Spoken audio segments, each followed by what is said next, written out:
Dans le milieu de la course automobile, il y a des événements qui se distinguent des autres. Et particulièrement 3 d'entre eux, les 500 miles d'Indianapolis, le Grand Prix de Monaco et les 24 heures du Mans. Et parmi ces 3, il y en a un qui est au-dessus des autres. Aucune épreuve automobile n'attire autant de monde, autant de passion que les 24 heures du Mans. De 1923 à 2023, c'est 100 ans d'existence, 100 ans de folie, 100 ans d'histoire. Je ne pourrais pas nommer cette série plus simplement que les 24 heures du Mans. Bienvenue dans ce premier épisode.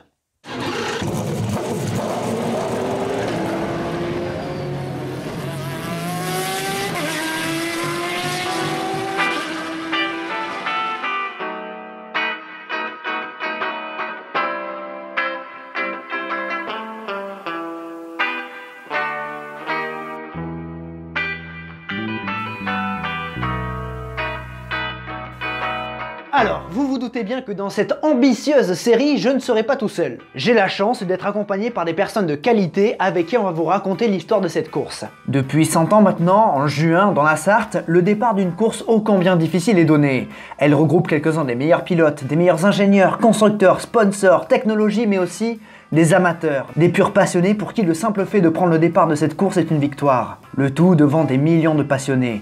Un jour de course, 24 heures d'angoisse, 1440 minutes de tension, de stress, de joie, de colère, de tristesse, 86 400 secondes de magie.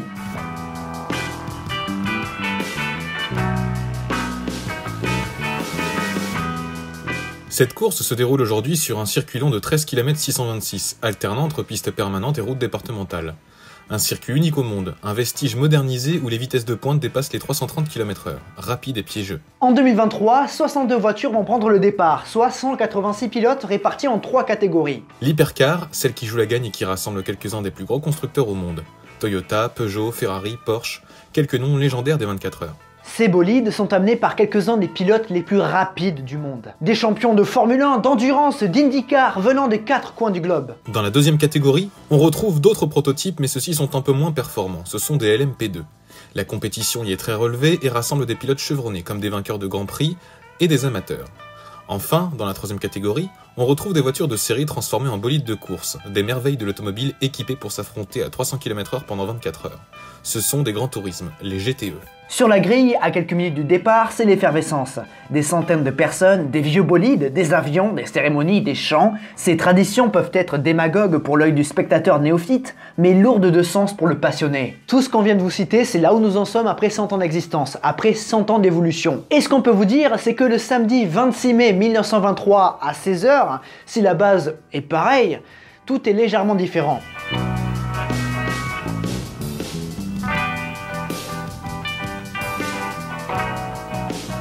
Il y a 100 ans, le monde était un petit peu différent.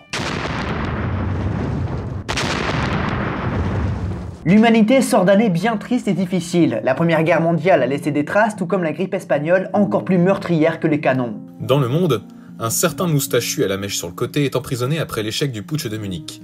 Les forces françaises occupent quant à elles la Ruhr afin de forcer les Allemands à payer leurs dettes de guerre, sans parler du traité de Versailles. En France, la radio diffuse son tout premier journal parlé. Et du côté des sports, c'est Henri Pélissier qui s'impose pour le 20e anniversaire du Tour de France cycliste. Ouais, 20e anniversaire déjà. Mesdames et messieurs, merci d'accueillir comme il se doit Laurent Chauveau de la chaîne Le Mans par 86 400. Ouais. Merci Jules, merci de m'inviter chez toi. Enfin, sur ta chaîne, hein. Merci. Du côté de la course auto, les 500 miles d'Indianapolis fêtent déjà leur 11e édition en cette année 1923. Oui, l'épreuve est née en 1911, mais elle a été annulée en 17 et en 18 à cause de la guerre, donc 11e édition. Du côté italien, une certaine comtesse Baracca parvient à convaincre un jeune chef d'écurie d'apposer sur les flancs de ses voitures des chevaux cabrés. Elle lui demande cela en hommage à son fils, un as de l'aviation italienne décédé peu avant la fin de la Première Guerre mondiale. Et ce jeune chef d'écurie, c'est un certain Enzo Ferrari. Vous l'aviez peut-être trouvé, hein. Plus généralement, le sport automobile n'en est qu'à ses débuts. Il n'y a pas de championnat du monde, mais il y a des courses courues partout dans le monde. La France est le pays d'origine de cette pratique et l'un des pays les plus importants du milieu. Plusieurs grands prix y sont organisés comme le Grand Prix de Pau qui existe depuis 1901, puis il existe des fédérations comme l'ACF, l'Automobile Club de France. Cette dernière a fondé en 1904 l'Association internationale des automobiles clubs reconnus, l'AIACR, qui sera renommée en 1946 FIA, et on va commencer à l'appeler FIA dès maintenant pour que ce soit plus simple pour la compréhension. Bon, tout ça c'est bien beau, hein, mais comment arrive l'idée de faire une course de 24 heures au Mans? Alors, il faut bien comprendre qu'en 1923, Le Mans et la course automobile, c'est déjà une longue histoire. Mais l'endurance et la course automobile, là aussi, c'est une longue histoire. Puisque dès le début du siècle, les Américains créent des courses de 24 heures pour mettre à mal les automobiles. Ce format est vite devenu populaire, et en France on avait déjà le bol d'or. Bol d'or qui se courait en voiture et à moto à l'époque. Aujourd'hui, il n'y a que les motos. Pour ce qui est du Mans, il faut savoir que cette ville est liée à l'automobile depuis toujours via Amédée Bollé. La première personne à avoir commercialisé une voiture dans le monde, c'était l'Obéissante. Déjà un fantasme bien masculin. Bref, c'est donc au Mans que s'est commercialisée la première voiture. En 1906, l'ACF crée son propre Grand Prix. Et ce Grand Prix portera le nom très original de Grand Prix de l'ACF. Au moins c'est clair pour tout le monde, et c'est l'ancêtre du Grand Prix de France. En fait, c'est parce qu'en 1905, l'ACF se retrouve obligé de faire des courses sur circuit fermé. À l'époque, les courses se déroulaient de ville en ville sur route ouverte, et le Paris-Madrid de 1903 sera marqué par plusieurs accidents mortels. 10 morts. C'est pas rien. Bref, Le Mans remporte l'appel d'offres pour organiser cette course et c'est sur un circuit long de 103 km qu'il se tient. Mais ce dernier ne restera pas en Sarthe. En 1911, l'ACO organise à son tour le Grand Prix de France, mais en fait, ce n'est pas un Grand Prix de France, puisque ce n'est pas l'ACF qui l'organise. Du coup, il renomme ce dernier Grand Prix des vieux tacos. C'est pas une blague. Et après la Première Guerre mondiale, le Grand Prix de France revient et c'est au Mans qu'il est organisé. On est en 1921, ça se rapproche. Sauf que ce Grand Prix se déplace chaque année et l'ACO veut un événement annuel. C'est alors qu'entre en scène un certain Georges Durand, le père des 24 heures du Mans, qui est en 1922 le secrétaire général de l'ACO. Ce dernier se rend au Salon de l'Automobile de 1922. Il doit y rencontrer deux personnes, à commencer par le rédacteur en chef du journal L'Auto, à savoir Charles Farroux, et également le directeur des roues Rouge Whitworth, Émile Coquille.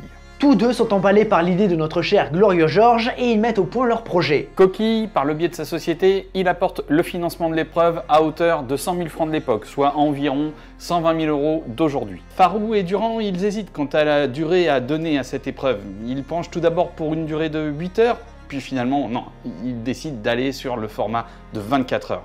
Ouais, bah vous vous en doutiez, sinon on ferait pas cette vidéo. 24 heures sur le circuit de la Sarthe prévu pour mai 1923. Et ça portera le nom de Grand Prix d'endurance de 24 heures, organisé par l'ACO et faisant partie de la coupe Rouge Whitworth.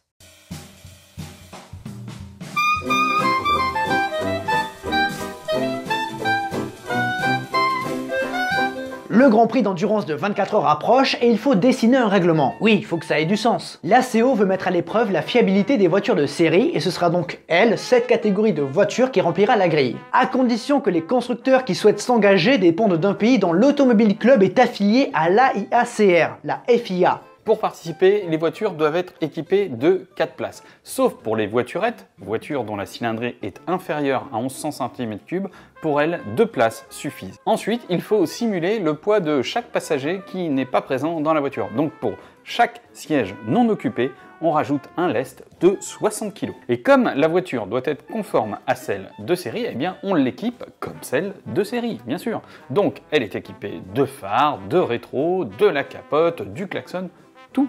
En fait, ce sont des voitures dans l'état duquel tu les achètes. En gros, tu peux inscrire ta Clio ou ta 206 à condition que tu aies tes rétros, tes warnings et ton allume-cigare. Après, il y a également un règlement couleur, mais vous le connaissez, du bleu pour les Français, du rouge pour les Italiens, du vert pour les Anglais, etc. Qu'avons-nous d'autre ? Pas de qualification, mais une grille de départ établie selon l'ordre décroissant des cylindrées. Une interdiction pour les pilotes d'être aidés en cas de panne, et d'ailleurs ils doivent être au nombre de 2. Mais surtout, un kilométrage minimal. Et oui, cette première édition des 24 heures du Mans n'est pas une course de vitesse. Chaque catégorie de cylindrée a un kilométrage minimal à boucler en 24 heures. Pour les 1100 cm3, on a un kilométrage minimal de 920 km, et pour les plus grosses, 1600. Pour ce qui est du circuit, on reprend celui qui a servi pour la Coupe internationale des voiturettes de 1920 et pour le Grand Prix de l'ACF 1921. Un circuit long de 17 km 262. Départ à la zone des Renneries, passage sous la passerelle Dunlop, oui déjà, et direction l'épingle de Pontlieu avant de passer par le Tertre Rouge et la fameuse ligne droite de Hunaudière. et juste avant Mulsanne, on tourne à droite. Même chose pour Arnage. Puis on passe par le Roucrotte, le ruisseau juste avant les actuels virages Porsche, on passe à côté d'une maison blanche, on nommera donc ce virage la Maison Blanche, et on boucle ces 17 km. Tout est prêt pour ce premier Grand Prix d'endurance de 24 heures au Mans. 33 voitures sont admises au départ. 2 sont belges, ce sont des Excelsior. Une est anglaise, c'est une Bentley. Et toutes les autres sont françaises. On trouve notamment des Bugatti. Ouais, dès 1923, il y a des Bugatti au départ. On y trouve des Laurent Dietrich et des Schneider Walker. Ce sont 2 marques françaises qui ont disparu de nos jours, mais qui avaient leur petit succès dans les années 20. À 16h, le départ est donné par le chronométreur Monsieur Carpe qui agite le drapeau français. Il s'agit d'un départ arrêté, comme en Formule 1. Le problème, c'est la météo. Il pleut au moment du départ et il y aura même de la grêle. Donc le départ, il est donné sur une très belle gadoue, parce que oui, à l'époque, l'intégralité du circuit est loin d'être bitumée. C'est même la portion congrue. La plupart du circuit, eh bien, c'est de la terre battue. Et malgré cette météo maussade, il y a quand même un peu de public. Les gens ont dû s'acquitter d'un billet de 15 francs pour accéder aux enceintes populaires, soit à peu près 18 € de nos jours. Mais si vous vouliez vivre l'épreuve dans des conditions un tout petit peu plus confortables, il y avait déjà des loges. Ouais, des loges. Ouais, donc pour les plus riches. Ouais, enfin, non, pas vraiment, hein, parce que pour accéder aux loges, il fallait débourser 25 francs, soit environ 31 € de nos jours. C'est pas tout à fait le même tarif aujourd'hui. Pas tout à fait. Dès le début de course, les Chenard et Walker se détachent poursuivis par la Bentley. Problème, l'anglaise n'a des freins qu'à l'arrière, mais ce n'est pas ça qui l'empêchera de signer le meilleur tour en course. 9,39, soit 107 km/h de moyenne. Les vitesses de pointe atteintes sont aux alentours des 150 km/h pour les plus rapides. Malheureusement, cette voiture perdra du temps à cause d'un réservoir perforé par un caillou, forçant le pilote à revenir jusqu'au stand à pied, donc 5 km de marche, pour prévenir son équipier. Son équipier qui prendra le relais et qui rejoindra sa Bentley à vélo avec 2 bidons d'essence sous les bras. Déjà les premières histoires folles de cette course très animée. Durant la nuit, les phares donnent une ambiance particulière et derrière ce grand comptoir qui fait office de stand se trouve un petit village avec un cinéma ou un orchestre. Il se trouve que le barème de kilométrage de l'époque était assez soft, parce qu'au bout de 16 heures de course seulement, toutes les voitures l'avaient dépassé. Et il n'y a que peu d'abandons, seulement 3, donc 91% de voitures à l'arrivée. Et c'est encore aujourd'hui le record du plus petit nombre d'abandons. Cette course ne pouvait que rentrer dans la légende. Au terme de 24 heures de course, la Schneider Walker numéro 9, pilotée par André Lagache et René Léonard, boucle la plus grande distance. Ce sont donc eux qui remportent le Grand Prix d'endurance de 24 heures. 4 tours derrière, on retrouve une deuxième Schneider Walker, et le troisième, une Bignan. 4e, on retrouve la fameuse Bentley. Et vous savez ce que gagne la voiture gagnante ? Le droit de revenir en 1924. Ouais, je vous comprends. Dit comme ça, 100 ans plus tard, ça ressemble à une blague. Mais non, même pas. Ok, mais ils remportent bien le trophée Roger Whitworth. Ah, mais non, même pas. Hein. Ils ont certes droit à une petite réplique du trophée, mais en fait, ils ne gagnent rien. Rien.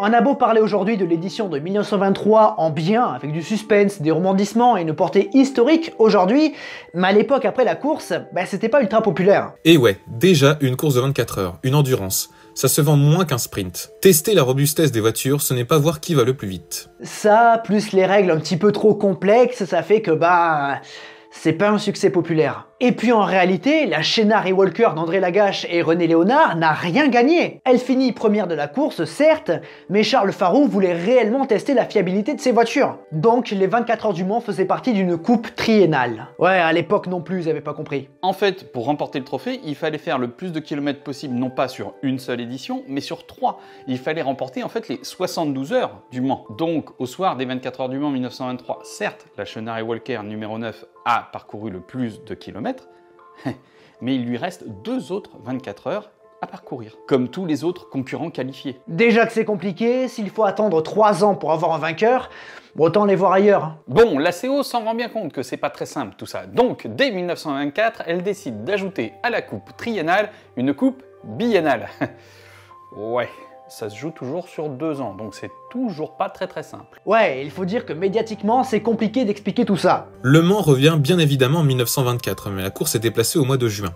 Étant donné la faible efficacité des phares de l'époque, gratter quelques minutes de jour en plus, c'est toujours ça de prix. John Duff et Frank Clément prennent leur revanche avec leur Bentley 3 litres qui est désormais équipée de freins à l'avant. 2e et 3e, on trouve les Laurent Dietrich. Quant à Lagache et Léonard, ils prennent le record du tour 20 secondes plus vite que la Bentley l'année précédente, mais ils doivent abandonner. Mais comme vous l'avez compris, pas de vainqueur. C'est très chiant. En 1925, Gérard de Courcelles et André Rossignol bouclent la plus grande distance avec leur Lorraine Dietrich, mais certains journaux vantent les mérites des Chénard et Walker, qui sur les 3 éditions ont bouclé plus de kilomètres. Et pas un mot pour les Lorraine Dietrich. Il faut simplifier tout ça. Ok, allez, on simplifie. Dès 1926, au soir de l'épreuve, il y aura un classement. Oui, sauf que c'est un calcul entre la distance théorique que le concurrent devait parcourir, la distance réelle qu'il a parcourue et sa cylindrée. On devrait peut-être aussi tenir compte de l'âge du capitaine, ça serait pas mal. C'est pas beaucoup mieux, hein. Bah non, c'est pas plus simple, hein. Et pourtant c'est ce qui est appliqué en 1926 et 1927. Mais heureusement qu'en 1928, un classement général à la distance est mis en place. C'est tellement plus simple. Du coup, on va dire que c'est rétroactif et on considère que la Chénard Walker de Lagache et Léonard a bien gagné la première édition des 24 heures du Mans. Je vais boire un peu d'eau.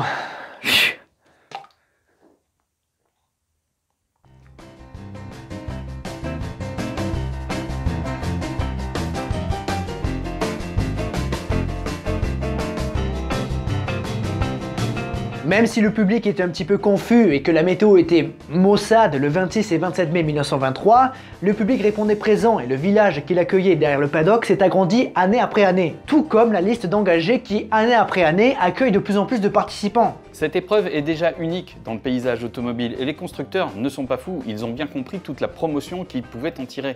Donc les 24 heures du Mans prennent de la valeur. Et les premiers scandales éclatent. Pour l'édition 1926, l'Automobile Club de l'Ouest veut disposer d'installations plus pérennes, construites en dur.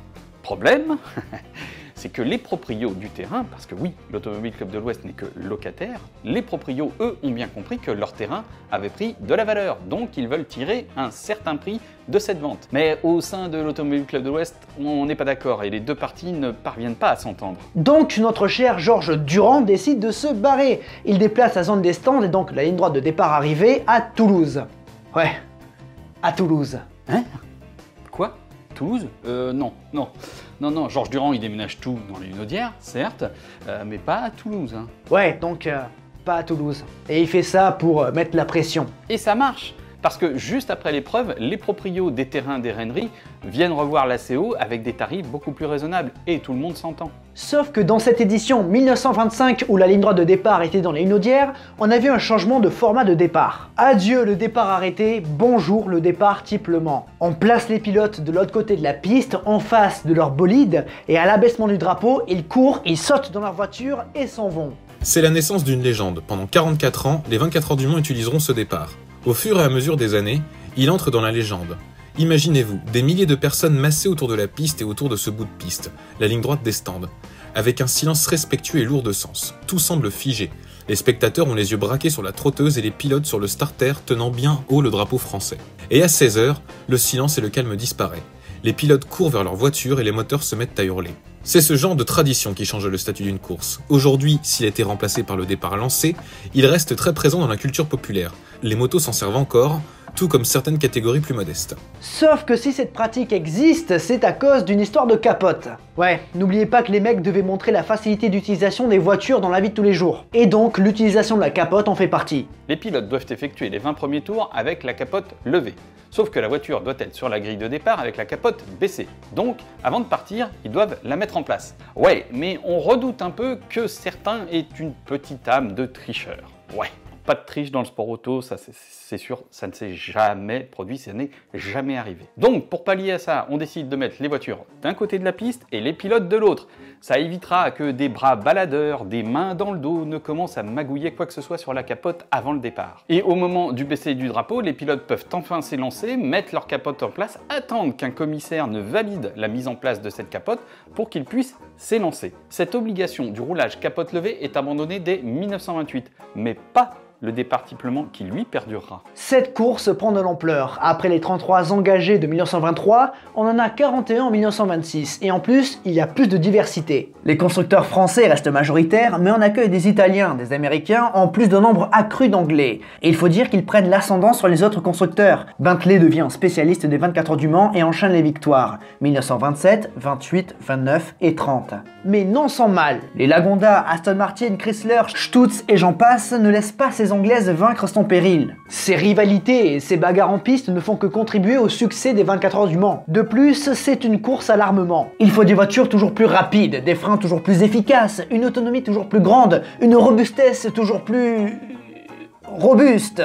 Et ça conduit parfois à l'accident. En 1927, un carambolage a lieu à la Maison Blanche impliquant 2 Theo Schneider et 3 Bentley. Par chance, aucun des pilotes n'est grièvement blessé. En 1928, Henry Birkin abaisse le record du Tour à 8 minutes 07, soit 127 km/h de moyenne. Voilà à peine 5 ans que le Mans existe qu'il semble déjà tellement différent. En 1929, le circuit change, l'épingle de Pontlieu est trop dangereuse. La CO fait des travaux et raccorde via la rue du circuit la route de Laigné à celle de Tours. Circuit plus court et Henry Birkin en profite pour établir le record de cette version en 1930. 6 minutes 48, soit 144 km/h de moyenne. Ça va de plus en plus vite. Après, il faut dire que Bentley dépense sans compter dans la compétition et dans les 24 heures du Mans. Et il faut dire aussi que l'édition de 1929 est plus simple. Ils font tout simplement un quadruplé mené par la numéro 1 de Henry Birkin et Wolf Barnato. Barnato qui est l'homme qui arrose bien comme il faut le constructeur anglais. Concernant le circuit de la Sarthe, il va de nouveau changer en 1932 avec une ablation de toute une partie.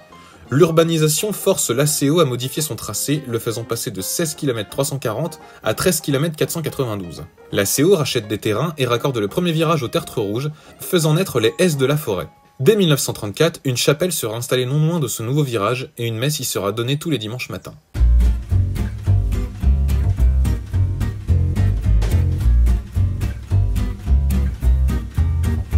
Le sport automobile est une belle vitrine pour les constructeurs et la montée du nationalisme en Europe dans les années 30 fait que le sport devient un petit peu plus politique. Pour un pays, voir son industrie automobile triompher, ça veut dire que tu es puissant. Puis à partir de là, on commence vraiment à transformer les voitures. Les règlements permettent plus de liberté aux constructeurs. Maintenant, c'est sûr que les plus petites cylindrées et les plus petites équipes ne joueront pas la gagne.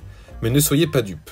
Dire que tu as fini les 24 heures du Mans et dire que tu as gagné ta catégorie, ça fait quand même vendre. Chez Mercedes, on a bien observé la domination de Bentley et en 1930, ils décident de venir et de challenger les Verts comme il se doit.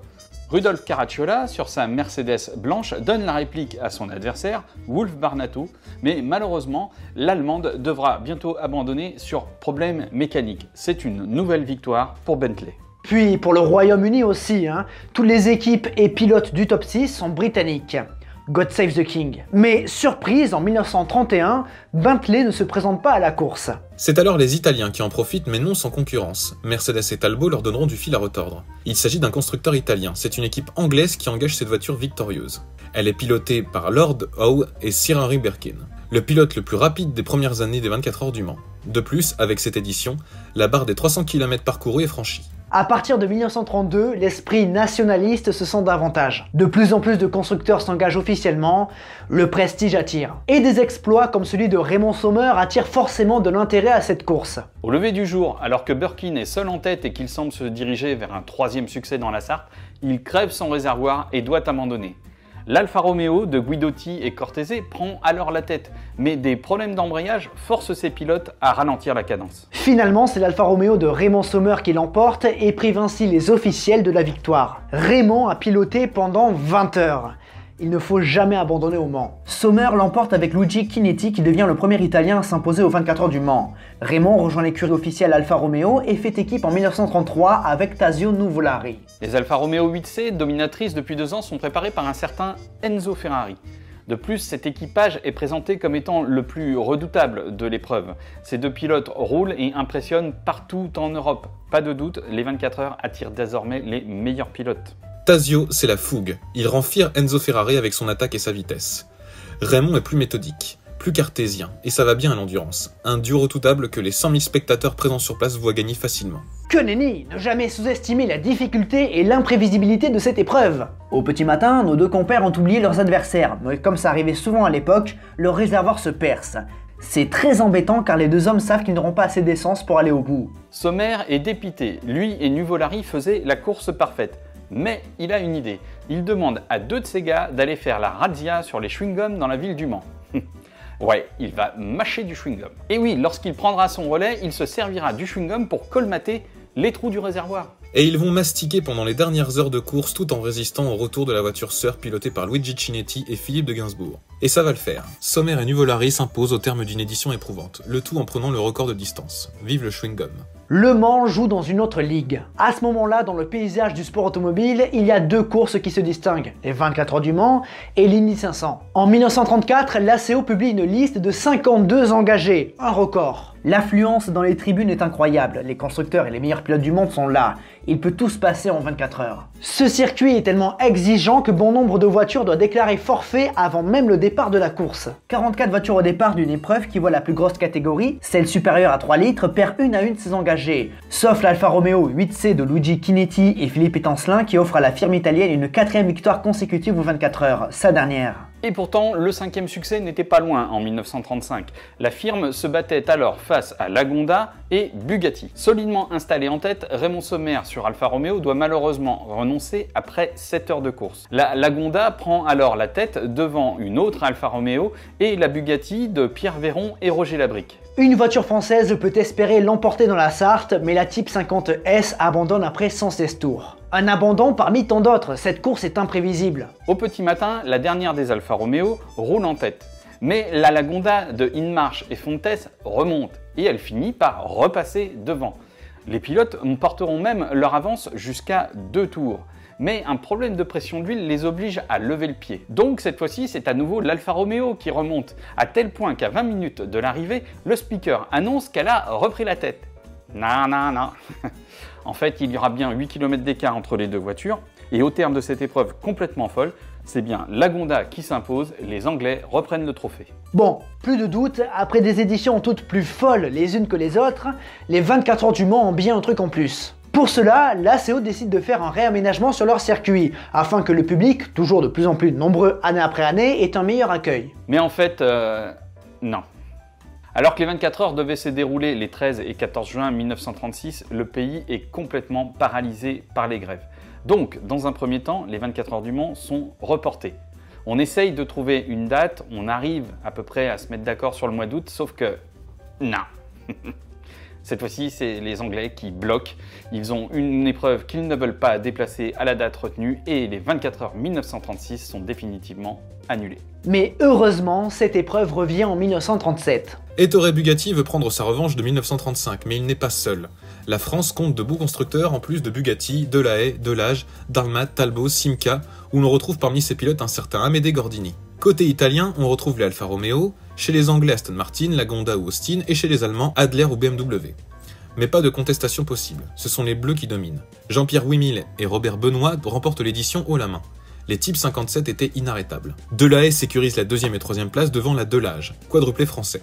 Cela devient un quintuplé en 1938, cette fois-ci mené par Eugène Chambaud et Jean Trémoulet sur Delahaye. Bon, après les plus rapides, c'était l'Alfa Romeo de Raymond Sommer et Clemente Biondetti. Ouais, ils avaient 14 tours d'avance.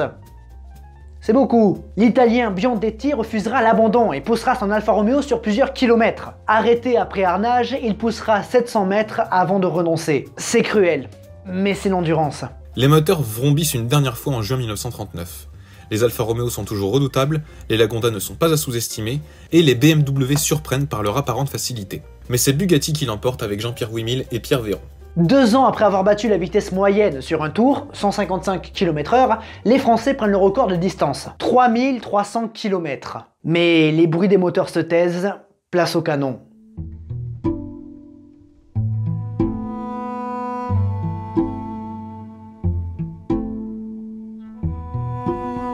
Pendant la guerre, le circuit de la Sarthe ne sera pas abandonné. Cependant, les forces en présence lui trouveront une autre utilité. Les Britanniques transforment les stands en campements, mais les Allemands les démantèleront pour fabriquer un camp de concentration à Mulsanne. L'aérodrome qui se trouve derrière les tribunes de la ligne de départ sera utilisé par la Royal Air Force, puis par la Luftwaffe.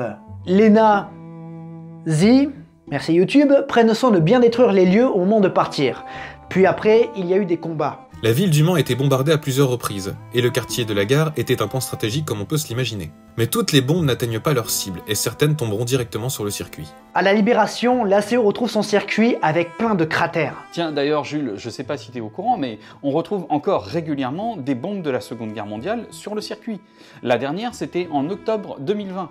Et en 2006, on a retrouvé une bombe de 250 kg. 250. Ce monument de la course automobile a été ravagé par la guerre et il est méconnaissable. Mais la passion reprend vite le dessus et l'Automobile Club de l'Ouest souhaite relancer au plus vite son épreuve.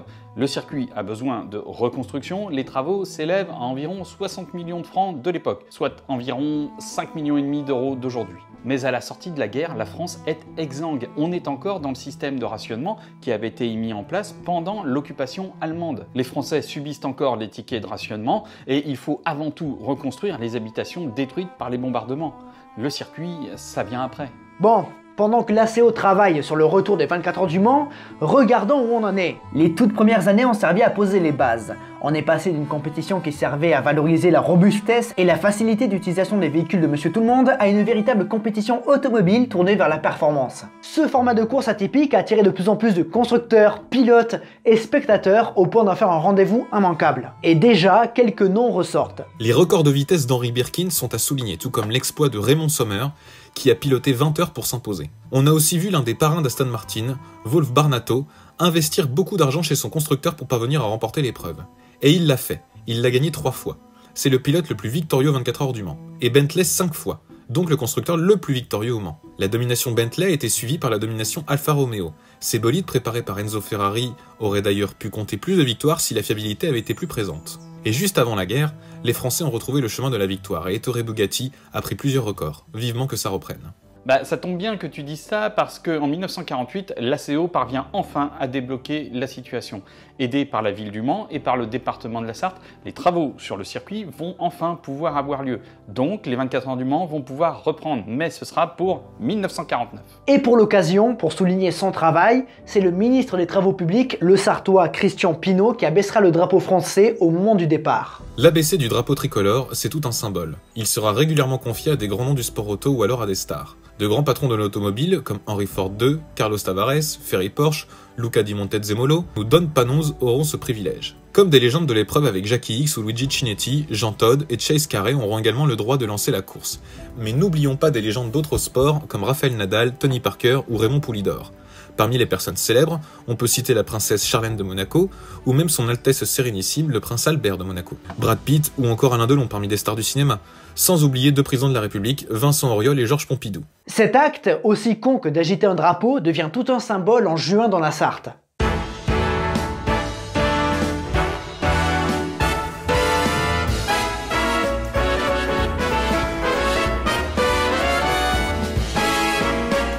L'édition de 1949, c'est la Renaissance. La Scuderia Ferrari engage ses premières voitures, Camille Hardy force la main à la régie Renault pour déplacer son moteur à l'arrière dans sa 4 chevaux, et Jean Delettrez arrive avec un moteur diesel. Et on trouve 49 voitures au départ. Tout un symbole. Pour le retour des 24 heures du Mans, Ferrari remporte l'édition avec Peter Mitchell Thompson et Luigi Chinetti, naturalisé américain.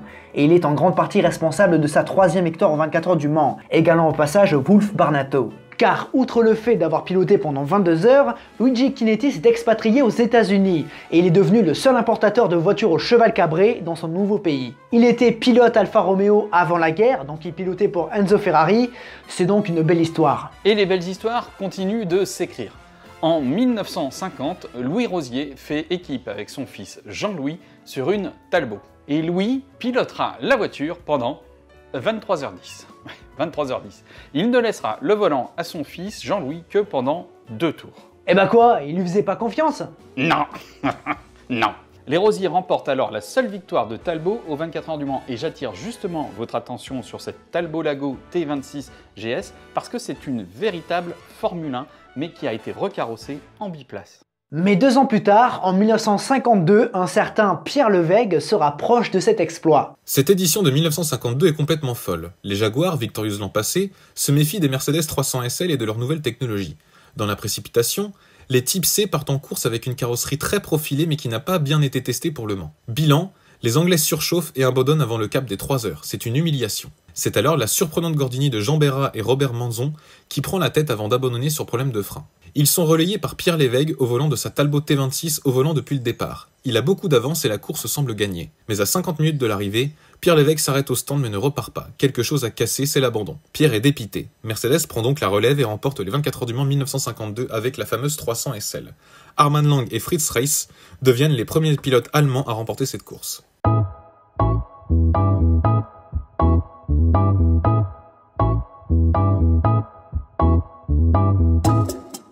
victorieux en 1951 avec Peter Walker et Peter Whitehead, humilié en 52, Jaguar compte bien prendre sa revanche. Hors de question de rester sur pareil échec. La Type C est maintenant bien préparée pour le Mans 1953 et compte sur son innovation pour triompher. Et c'est bien plus qu'une innovation, c'est une révolution, le frein à disque. Depuis le début, Le Mans est un laboratoire. Les freins à disque en sont un très bel exemple, mais ce n'est pas le seul, loin de là. En 1926, le circuit a été intégralement recouvert de macadam, un revêtement pensé par l'ingénieur John Loudon Macadam, d'où le nom Macadam. Une formule qui rend les routes plus robustes et qui a donc été développée en grande partie au Mans. Mais ce n'est pas tout. L'aérodynamique, avec plus de 5 km de ligne droite, les ingénieurs se sont posé la question de la résistance à l'avancement, la traînée. Petit à petit, ils ont travaillé leur carrosserie afin que leur voiture aille plus vite en ligne droite. Chénard et Walker ont été les premières à se pencher sur ce problème, et cette recherche de performance aérodynamique a d'ailleurs posé des problèmes à Jaguar en 52. Je remue la plaie dans le couteau. En 1967, Chaparral posera un aileron arrière sur sa 2F. Il inspirera d'ailleurs un certain Colin Chapman qui apportera cette idée à la Formule 1. En 1925, Loren Dietrich remportait la course avec une voiture à 3 yeux. Ce troisième œil n'est rien d'autre qu'un anti-brouillard. Car au petit matin, la rosée et le brouillard posent des problèmes de visibilité. Et il ne faut pas faire n'importe quoi avec la visibilité. Surtout pas. En parlant de visibilité, les phares ont beaucoup progressé grâce aux 24 heures du Mans. Si faibles en 1923 qu'ils sont en partie responsables du déplacement de l'épreuve en juin pour plus de durée de jour. Petit à petit, ils sont devenus plus performants. Les phares LED et les phares laser feront leur preuve dans la Sarthe. Côté moteur, on a vu des diesels s'aligner au départ des 24 heures du Mans dès 1949. Mais plus généralement, la course a grandement contribué à l'amélioration du rendement des moteurs et notamment de l'injection. Il fallait toujours trouver plus de puissance tout en consommant moins. Mais n'oublions pas non plus les améliorations dans le domaine des pneumatiques avec notamment l'apparition des pneus à structure radiale qui remplaçaient avantageusement les pneus à structure diagonale bien moins sûrs et bien moins performants. Bref, Le Mans c'est un laboratoire et les freins à disque sont peut-être le meilleur exemple. 1953, c'est l'effervescence. 127 demandes d'engagement et au final 60 sélectionnés. Des constructeurs engagés à titre officiel comme Ferrari, Jaguar, Talbot, Cunningham, Gordini, Porsche et j'en passe énormément. Mais aussi des pilotes de Formule 1, Juan Manuel Fangio, Sterling Moss, Alberto Ascari, Luigi Villoresi, Maurice Trintignant, José Froilán González, Piero Taruffi, Jean Berra, Phil Hill, Mike Hawthorne qui fait équipe avec Giuseppe Farina, Peter Collins et là aussi... J'en ai oublié. Le fait que l'endurance est un championnat du monde, ça aide un petit peu, c'est sûr. Mais Le Mans, c'est l'épreuve phare du calendrier, on passe alors un cap. Moss prendra la tête au départ. Hawthorne s'arrêtera ravitaillé avant le 28e tour, ce qui est interdit et l'anglais au nœud papillon sera disqualifié. Sterling Moss perdra la tête au profit d'une autre Jaguar qui devra résister aux Alfa Romeo et Cunningham. Mais au final, Jaguar prend sa revanche de 1952 et remporte les 24 heures du Mans une deuxième fois. Cette fois-ci, c'est Duncan Hamilton et Tony Rolt qui étaient au volant. Sterling Moss termine deuxième. Mais là, Alex, il faut le dire, Duncan Hamilton a vraiment eu de la chance parce que dès les premières heures de course, il se prend, paf, un pigeon dans le pare-brise. Cela casse le pare-brise, ouais, d'accord, mais ça lui casse aussi le nez. Il va donc faire l'intégralité ou presque de la course avec le nez cassé et avec un pare-brise qui ne déviait plus correctement le flux d'air. Jaguar a frappé fort avec ses freins à disque sur sa Type C, mais les Verts n'arrêteront pas le progrès et sortent des ateliers la Type D, encore plus redoutable. Mais rassurez-vous, Enzo Ferrari a bien l'intention de contrer ces maudits Britanniques. Sort alors de Maranello les 375+. En outsider, Cunningham compte sur sa grosse cylindrée à l'américaine pour devancer la concurrence. 1954 marque aussi un tournant, car pour la première fois, la télévision est présente pour retransmettre en direct la course. La Ferrari 375 profite des problèmes de carburant chez Jaguar pour prendre un petit peu d'avance. Rolt et Hamilton, tenant du titre, se battent vaillamment pour remonter les voitures rouges. La pluie perturbe cependant les pilotes et les mécaniques, provoquant des soucis d'allumage. Maurice Trintignant et José Froilán González sur la Ferrari de tête perdent du temps, mais gèrent bien l'épreuve. Au final, les deux pilotes de Formule 1 remportent les 24 heures du Mans. Jaguar a perdu. En 3 éditions, nous avons eu 3 constructeurs différents qui se sont imposés. Mercedes, Jaguar et Ferrari. Un Allemand, un Anglais et un Italien. Le Mans, ça marche.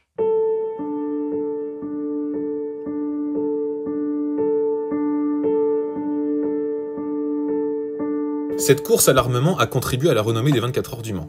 Des bolides toujours plus puissants, toujours plus performants. Des courses extrêmement disputées, le public est de plus en plus nombreux.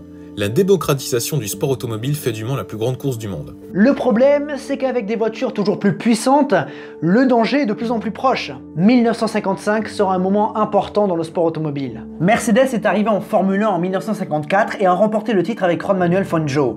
En 1955, les flèches d'argent reviennent dans la Sarthe avec les 300 SLR. Alfred Neubauer, le directeur de la compétition chez Mercedes, veut triompher, comme en 52. Il confie alors ses voitures à des pilotes renommés. À bord de la numéro 19, on retrouve les deux pilotes de pointe de l'écurie Mercedes en Formule 1, à savoir le double champion du monde d'un côté Juan Manuel Fangio et de l'autre son coéquipier tout aussi rapide que lui, Stirling Moss. À bord de la numéro 21, on associe Karl Öckling, l'allemand, au pilote français André Simon. Et sur la numéro 20, Alfred Neubauer associe l'américain John Fitch au français Pierre Levègue. Neubauer rend ainsi hommage au vainqueur moral de l'édition 1952, finalement remporté par ses Mercedes à l'étoile. De plus, on y voit un signe de réconciliation 10 ans après le conflit le plus meurtrier de l'histoire. Mais les gris doivent se méfier des verts. Vert, c'est d'ailleurs le bon mot pour décrire l'état d'esprit de Jaguar après leur défaite de 54. Les Type D sont rapides, ils le savent. De plus, Mike Hawthorne vient de renforcer le constructeur anglais. Pour le blond aux nœuds papillons, il est impensable de laisser les voitures allemandes gagner s'il est au volant d'une voiture britannique. Le départ est donné le 11 juin 1955 et immédiatement, deux hommes se détachent, Juan Manuel Fangio et Mike Hawthorne. La météo est lourde sur les circuits de la Sarthe et les deux hommes se tirent la bourre à des vitesses inédites. La Jaguar a l'avantage de ses freins à disque, mais la Mercedes est plus rapide. Les deux hommes éclipsent la concurrence. Cela fait plus de 2 heures que les bolides tournent et il est temps d'entrer au stand. Mais il ne s'arrête pas, et non, pour l'un comme pour l'autre, pour Fangio comme pour Hawthorne, il est impensable de s'arrêter au stand en étant derrière son principal concurrent. Pourtant, leurs copilotes, eux, sont prêts à les relayer. Ivor Bueb et Stirling Moss sont prêts. Il est 18h28, les deux hommes de tête sortent d'Arnage. Ils reviennent sur la Mercedes numéro 20 de Pierre Levègue ainsi que sur la Austin Healey de Lance McLean, un petit peu plus lente. Les quatre bolides s'approchent de la cassure à droite avant la ligne droite des stands. Pierre fait un signe à son équipier Fangio. L'Argentin sent le coup et ralentit. Hawthorne, lui, dépasse les retardataires avant de se rabattre et freiner brutalement pour entrer au stand. McLean est surpris et se déporte sur la gauche, coupant ainsi la route à Pierre Levègue qui s'envole. Une centaine de personnes sont fauchées. On déplore 82 morts et plus d'une centaine de blessés. Fangio et Hawthorne descendent de leur voiture, Moss et Bueb prennent le relais. Mike est blanc comme un linge. Alors que les pompiers, médecins, forces de l'ordre et commissaires de piste s'activent, la course continue. Non, on n'arrête pas une course après pareil accident. Mais c'était probablement la meilleure des choses à faire parce que les accès pour le circuit sont déjà assez difficiles aujourd'hui, mais à l'époque les routes sont encore plus petites et imaginez ce que ça aurait donné sur les routes, 300 000 spectateurs quittant en même temps le circuit. Quoi qu'il en soit, chez Mercedes, c'est la consternation. Pierre Levègue, Pierre Bouillin de son vrai nom, ne reviendra jamais. Que faire ? Fangio et Moss, eux, sont toujours en tête de la course, mais de son côté, Neubauer a impérativement besoin de connaître l'avis des directeurs de la marque Mercedes pour savoir quoi faire. Or, il lui est très difficile de les joindre par téléphone, les téléphones sont complètement saturés après ce drame. Il parvient enfin à les joindre au cœur de la nuit et la décision tombe, il faut se retirer de l'épreuve. Vous imaginez dans l'état d'esprit de l'époque une victoire allemande sur 82 cadavres français, pour la plupart originaires du Mans. 10 ans après la guerre, c'est trop tôt. Et en plus de se retirer de l'épreuve, Mercedes quitte le circuit. Ailleurs que dans la zone du crash, le public ne se doute pas vraiment qu'il s'est passé quelque chose d'aussi grave. La fête continue comme si de rien n'était, comme chaque année depuis 1923 sauf interruption. À la fin de la course, Mike Hawthorne insiste pour reprendre le volant à l'arrivée. Il obtient un gain de cause et remporte les 24 heures du Mans. Certains y voient un manque de décence de la part du Britannique. Les Type D s'imposent, mais ce drame aura de grosses conséquences sur la course automobile et sur les 24 heures du Mans. Mais ça, on le verra dans le prochain épisode. Je ne saurais que trop vous conseiller d'aller suivre Laurent Chauveau sur sa chaîne YouTube ainsi que sur ses différents réseaux sociaux. Alex et Laurent, je vous remercie grandement de votre participation à cette vidéo ainsi qu'à cette série. Oui, parce que nous en sommes qu'au début. En attendant le prochain épisode, vous savez quoi faire sur la plateforme. Vous trouverez en description également quelques liens qui me concernent. Mais surtout, n'oubliez jamais le plus important, c'est de continuer d'aimer le sport auto, continuer d'aimer les 24 heures du Mans. Rendez-vous dans quelques jours pour l'épisode 2.